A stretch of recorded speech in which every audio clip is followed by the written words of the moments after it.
Hi foodies! This is Foodie Phil and Critic Rebecca, and this week on Foodie on a Budget, Magic Part 2. Awesome. We have tons of secrets to share about Harry Potter desserts.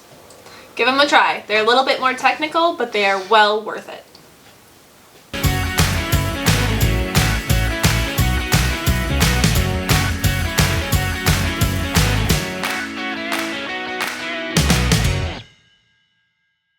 So for the Treacle Tart, you're going to need golden syrup. And for golden syrup, I decided it was easiest to just make it myself. This is something that you can find at grocery stores or online, but it's fairly expensive. And sugar and lemons and water are not expensive, so all it takes is some time to do it yourself. So you're going to add half a cup of sugar to your pot and 3 tablespoons of water. An important part of sugar work is that as you're watching it cook, you're going to check for crystals going up the side and use a pastry brush or a silicone brush to make sure that you brush down any sugar crystals that go on the side by just brushing them down with a little bit of water. So you're going to keep brushing that down. Just brush it down every time you check it. This is a fairly important step. The more often you do it, the more likely you are to have success and not have crystallization at the end result. So you're bringing this to a simmer over a medium-low heat. So I'm just going to keep checking this and keep wiping down those sugar crystals as they come up, and then just watch it simmer down. It's super exciting, let me tell you. Pretty therapeutic. Look at all those bubbles. And then when it turns a caramel color, you're going to slowly and carefully add boiling water. So I have my tea kettle boiling water off to the side. So let's see how it's starting to slowly become a golden color. Just keep a closer eye on it towards the end. Alright, so here's where I'm adding the 1 1/4 cups of boiling water from my tea kettle. This is pretty dangerous, so you probably don't want kids near. Boiling sugar gets really hot, so just be careful. Alright, so then you're going to add 2 1/2 cups of plain white sugar. This is the time when those sugar crystals will start creeping up, and if those sugar crystals stay crystals when you pour it, it will actually crystallize the whole simple syrup mixture. You're going to bring this to a low simmer, and then you can add a slice of lemon. And this is going to give the golden syrup its lemony flavor. A slice, yep.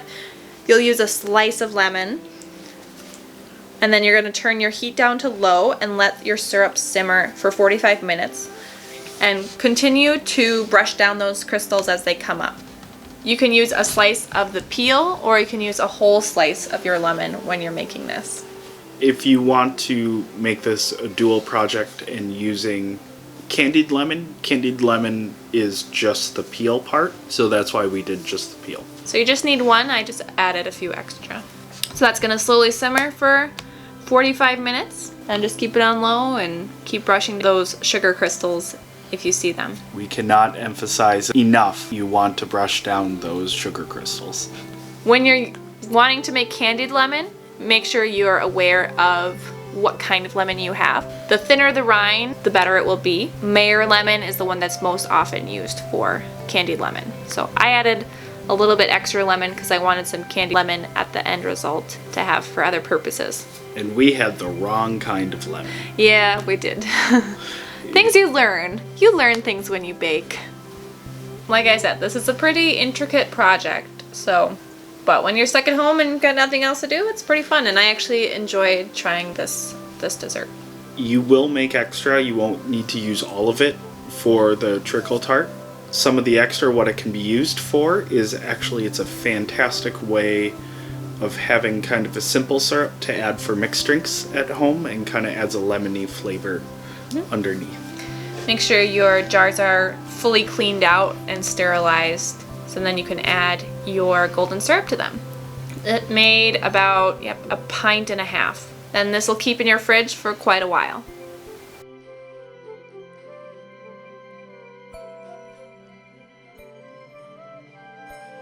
Alright, so for our Treacle Tart, we have our golden syrup that we made. You need a cup, and then we have a 1/4 cup of heavy whipping cream, 2 teaspoons of lemon juice, you can add some lemon zest if you have it, and a cup of breadcrumbs and a pie crust. I just used a frozen one from our freezer section. So for your breadcrumb, since I'm using fresh bread, I'm going to grate it to create breadcrumbs. Now if you're using fresh bread, make sure that you dry out your breadcrumbs in the oven a little bit to get that breadcrumb texture. Alright, so once you have your breadcrumbs, you're going to add your golden syrup, whipping cream, and lemon juice together in a bowl. You're also going to work really hard to decide how to place all of them before getting another shot. Alright, so you're going to mix in your golden syrup, 2 teaspoons of lemon juice, and a 1/4 cup of whipping cream, and you just mix it together. At this point you can see if it's a little bit too runny, if you need a little bit more breadcrumbs, but if you have drier breadcrumbs, they will soak up some of that liquid. And then you're going to spoon your filling into your pie crust, and then you'll bake in your oven. You're gonna bake at 375 degrees Fahrenheit for 35 to 40 minutes. I recommend always putting a timer on for the lower time limit, even sometimes a little bit less than that, so that you're checking your baking and you can see how it's doing. If it needs less time, then you can always take it out once it's done right away, or you can always add extra time. Especially with crusts, I like to make sure that the crust isn't browning too quickly. One tip is that if your crust is browning too quickly and your filling isn't ready, that you can use tin foil and wrap that around your crust edges so that they don't overbake. And there's our treacle tart. It tastes kind of like lemon bars, I thought. Yeah, lemon tart. That's in the pie shape. Alright, so I'm super excited about the Butterbeer Blondies. I tried these 3 different times for you guys. I wanted to get it just right. I suffered through tasting all of them. Each batch tasted really good, but I wanted to get the texture exactly right.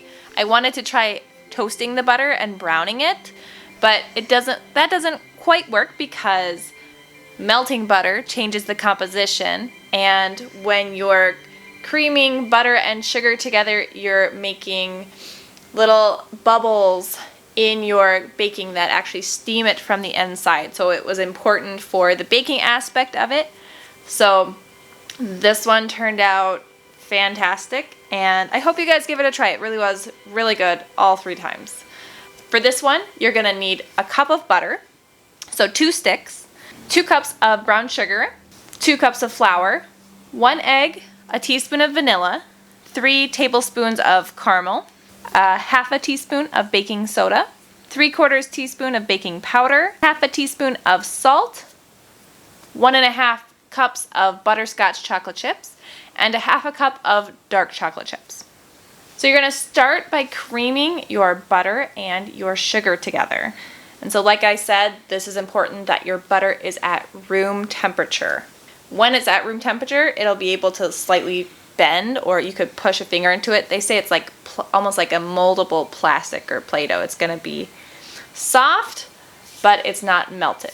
I like using the wrappers to grease my pans because there's usually a little bit stuck on, and then I don't waste any. If there isn't very much left on your wrapper of your butter, you can spray a little extra to make sure that it's greased and then ready to go when your blondies are ready to go in the pan. So creamed butter is gonna be light and fluffy. When you use only white sugar, you'll see it's kind of lightens in color. When you use brown sugar, not necessarily, but it's gonna be fluffy, and make sure you scrape it down so you get all of it together. And then here I'm just mixing all of my dry ingredients together in a separate bowl. So my flour, baking powder, baking soda, and salt are all together. And I just whisked that together while my butter was creamy. So for the caramel sauce, I used the caramel I made from our Harry Potter drinks episode from making the butterbeer. So that added a little bit to the flavor. So if you want to check out that video, we'll put a link in the description. But if you don't have that, you can use regular caramel as well. Or caramel. Alright, so I cracked my egg in a bowl to make sure I didn't get any shells in the batter. So you'll add your egg, you'll add your caramel and your vanilla. It's about a teaspoon there. I like vanilla, so I never mind if I add a little extra sploosh. Technical terms here. So then once that's all good and mixed together, make sure you're scraping down your bowl every so often so that it gets thoroughly mixed. you can add in your flour mixture. Don't mix too fast while you're adding in flour because it will poof out of your bowl. So you're going to just add it slowly or have your mixer on a slower speed while you're adding that in. Spill some on the counter. That way they know you've been cooking.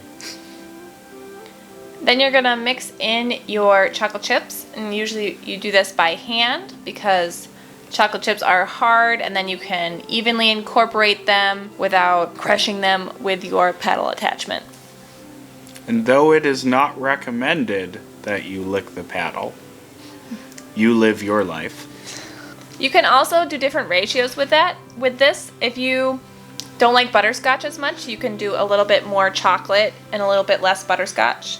Or you can vary it up with milk chocolate or dark chocolate chips. But this is a Butterbeer Blondie. And then you're going to press it into your pan and smooth it out.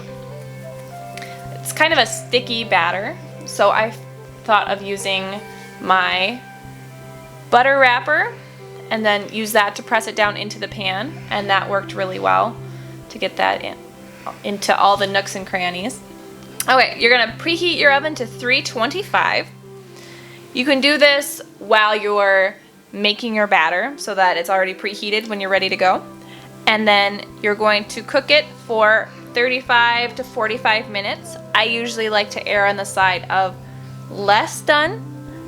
So I'll set the timer for the lower amount of time, and then I'll check them and see if they need any extra time, and you can always add time if they need a little bit more time in the oven. Boom.